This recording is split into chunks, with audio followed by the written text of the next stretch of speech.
ಸಿಂಧನೂರು ತಾಲೂಕಿನ ಕುನೋಟಗಿ ಗ್ರಾಮದಲ್ಲಿ ಅಂತರರಾಜ್ಯ ಕಿಡ್ನಾಪರ್ಸ್ಗಳ ಬಂಧನ, ಜಂಟಿ ಕಾರ್ಯಾಚರಣೆ ಯಶಸ್ವಿ.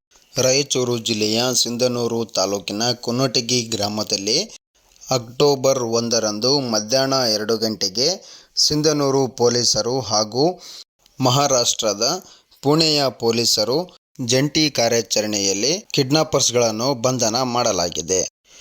ಕಿಡ್ನಾಪರ್ ಹೆಂಡತಿ ಮನೆ ಕುನೋಟಗಿಯಲ್ಲಿ 3ರನ್ನು ಕಿಡ್ನಾಪ್ ಮಾಡಿ ಇಟ್ಟಿದ್ದ ಆರೋಪಿಗಳು. ಮಹಾರಾಷ್ಟ್ರ ಹಾಗೂ ಸಿಂಧನೂರು ಪೊಲೀಸರು ಕಾರ್ಯಾಚರಣೆ, 3ರನ್ನು ರಕ್ಷಿಸಿ 3 ಆರೋಪಿಗಳ ಬಂಧನ.